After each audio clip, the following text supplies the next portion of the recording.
जिस cup syrup पीने से मध्य प्रदेश में 20 मासूम बच्चों की मौत हो गई, उस दवा कंपनी के मालिक गोविंदन रंगनाथन को फाइनली बुधवार की रात को मध्य प्रदेश सरकार द्वारा बनाई गई एक स्पेशल इन्वेस्टिगेशन टीम ने चेन्नई से गिरफ्तार कर लिया। साथ ही उसकी कंपनी श्रीसन फार्मास्यूटिकल के खिलाफ तमिलनाडु सरकार ने बुधवार को बड़ी कार्रवाई करते हुए कंपनी की फैक्ट्री को भी सील कर दिया। और इस कंपनी के बारे में आगे जांच की गई तो पता चला कि यह कंपनी पिछले 14 साल से तमिलनाडु के कांचीपुरम जिले में एक जर्जर और गंदगी से भरी इमारत से काम कर रही थी। इस फैक्ट्री में ना दवा बनाने की बुनियादी सुविधाएं थी, ना साफ सफाई का कोई इंतजाम, ना ही कानून के मुताबिक निरीक्षण की प्रक्रिया अपनाई जाती थी। इतनी खतरनाक लापरवाही के बावजूद कंपनी को 2011 से लाइसेंस मिला हुआ था और दवाइयों का उत्पादन जारी रहा। और साथ ही 364 गंभीर और बड़े पैमाने की खामियां भी पाई गई, जिनमें कच्चे माल की खरीद से लेकर दवा बनाने, जांचने और पैकिंग तक लगभग हर चरण में नियमों की अनदेखी सामने आई। Senior drug inspector P Nitin Kumar और आर शशि कुमार ने जांच में पाया कि कंपनी ने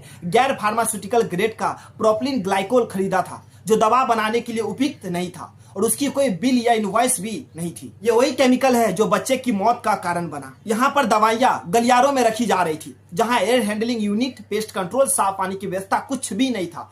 फैक्ट्री में सफाई और सैनिटाइज के कोई इंतजाम नहीं थे। मशीनें जंग लगी हुई, टूटी फूटी और लीक कर रही थी। पैकिंग और लेबलिंग भी अस्वच्छ जगहों पर की जा रही थी। सबसे चौंकाने वाली बात यह है कि 2011 में लाइसेंस मिलने के बाद से अब तक किसी ने इस यूनिट की गंभीरता से जांच नहीं की। टाइम्स ऑफ इंडिया की रिपोर्ट के मुताबिक तमिलनाडु राज्य के पूर्व ड्रग कंट्रोलर एम भास्करन ने सवाल उठाया कि अगर एक बार की जांच में इतनी खामियां मिली तो इतने सालों तक ये फैक्ट्री चलने कैसी दी गई। उन्होंने बताया कि कानून के तहत हर साल फैक्ट्री का निरीक्षण अनिवार्य है, लेकिन अधिकारियों ने कभी ध्यान क्यों नहीं दिया। भास्करन ने यह भी खुलासा किया कि कंपनी के मालिक जी रंगनाथन पहले भी विवादों में रह चुके हैं। 1980 के दशक में उन्हें लाइसेंस के बिना खून की कमी की दवा बेचने के आरोप में पकड़ा गया था। इसके बावजूद कंपनी को बाद में लाइसेंस मिल गया और कामकाज चलता रहा। लेकिन विशेषज्ञों का कहना है कि अगर स्थानीय ड्रग इंस्पेक्टरों ने समय पर जिम्मेदारियां निभाई होती तो मासूम बच्चों की जान बचाई जा सकती थी। मध्य प्रदेश के 20 बच्चों की मौत ने न सिर्फ दवा बनाने वाली कंपनी बल्कि सरकारी अफसरों की नाकामी को भी उजागर कर दिया है। मासूमों के परिजनों की पीड़ा यह सवाल उठाती है कि आखिर इतने वर्षों तक गंदगी और जहरीली दवाओं का कारोबार चलता रहा और जिम्मेदार अधिकारी आंखें मूंदे क्यों बैठे रहे। लोग अब दोषी कंपनी के मालिक के साथ साथ लापरवाह अफसरों के खिलाफ भी कड़ी कार्रवाई की मांग कर रहे हैं, ताकि ऐसे त्रासदी दोबारा ना हो। इस मामले में एमपी के उप मुख्यमंत्री राजेंद्र शुक्ला ने कहा कि दोषियों पर सख्त कार्रवाई की जा रही है।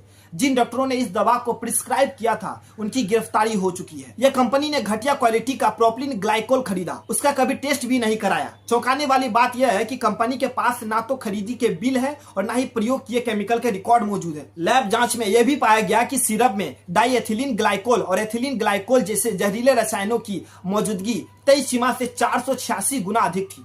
एक एक्सपर्ट ने बताया कि यह मात्रा जो सिरप में मिलाई गई वो सिर्फ बच्चों के लिए ही घातक नहीं, बल्कि यह हाथी के बराबर के जानवर की भी किडनी और ब्रेन को नष्ट कर सकती है। तो दोस्तों, इस मामले में आपकी क्या राय है ये कमेंट करके हमें जरूर बताएं।